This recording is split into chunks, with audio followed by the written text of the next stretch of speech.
Hey everybody, this is Germ, and this is College Pro Tips. I know, it's been a little while since I've done one of these episodes, but I figured being on winter break, people might not be that interested in hearing tips about college, but you are probably on the tail end of your winter break now. A lot of you are going to be going back to school within the next couple days, so I think there's some very important things you need to be doing right now. A lot of your classes now, of course, you've already signed up for them probably a month or two ago, but a lot of them now will start posting useful information online if they haven't already. Any major college, they should have standards for when classes have to start putting up info. And if you go to I don't want to belittle anyone's college or university and say it's not a real one, but hopefully you know what I mean when I say a real university or college, like a major one.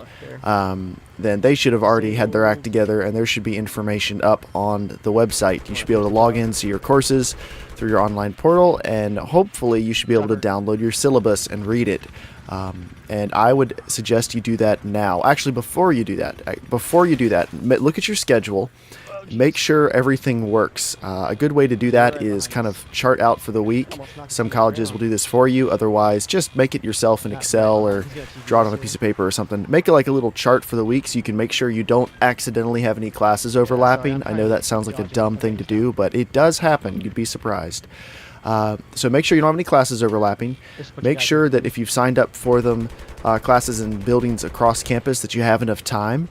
I remember my now wife and I, then girlfriend, when we were in college, we had a humanities class on one end of campus and then another class on the other end of campus, and silly us, we only gave ourselves 20 minutes in between to get there. Now 20 minutes is plenty of time to get over there, but we were going into a classroom that seated 1,500 people, and it was at lunchtime, and it was a long class. So the only way for us to get lunch anytime before about 3:30 in the afternoon is to get it somehow in that 20-minute period in between classes. And I know what you're saying, just pack a lunch or something. Well, yes, that was an option, but we were trying to save as much money as possible, and we did have a meal plan that we could use. So what we would do, as soon as class was over in our humanities class, we would throw our laptops into our bags, get up, and just storm out of class, try to get to the halls before anyone else, get out of the building. And my wife is not a very fast walker. She prefers to smell the roses and walk at a very comfortable pace. And me, if I'm walking somewhere, I want to get there as soon as humanly possible. So I would pretty much just drag her the entire way. She would go get our seats. I would, as soon as we got into the building, run to the cafeteria, or the small cafeteria they had in that building, and I would order us some Chick-fil-A sandwiches or something, pick them up, and then bring them into our class, and we would just kind of sneakily eat them during class. And the TAs didn't really seem to mind if people ate in there, but you technically weren't supposed to. So that's what we did, and it was okay, and it worked, and we did it, but I wouldn't recommend it if you can at all avoid it. So if you have the opportunity to move your times around a little bit to give you a little more time in between classes, it's not a bad thing. You know, I know no one likes to have a completely free period, or most people don't like to have a completely free period, because it's not enough time to go back to your dorm or your apartment, but it is enough time that you feel like you should be getting something done. So either you go read in the library, or try to get some homework done, or just wander around. You know, it can be annoying. If you like free time on campus in between classes, great. I personally did not, so I try to schedule everything so I have just enough time to get to the next class, but I did miss up one semester and not quite have enough time to get there, eat, get everything laid out and ready for the class. So I would recommend avoiding that situation if at all possible. So let's say your schedule is good, nothing's overlapping, nothing's conflicting, and you are ready to go back to school. Then I would log into your housing. Make sure your housing's all set up. Now, in between semesters, nothing should have changed. But if you have a roommate moving out or a roommate moving in or something, just, double check it. Stuff happens. If you have a new roommate, this would be a good time to call them, introduce yourself, make sure they know that, if you already have a fridge up there or lamps in the room or something, just make sure they know they don't need to bring all that. Just kind of introduce yourself so when you show up, you're not strangers. You at least have talked to each other before. You know what they sound like, something like that. And then, if your housing's all together, I would then look up online, look at your courses again, see if you can look at each course and download a syllabus. If you can download a syllabus, download it and read the entire thing. I know it's a little bit boring sometimes. A lot of syllabuses just have the same rules repeated over and over, that you've had in every single other class.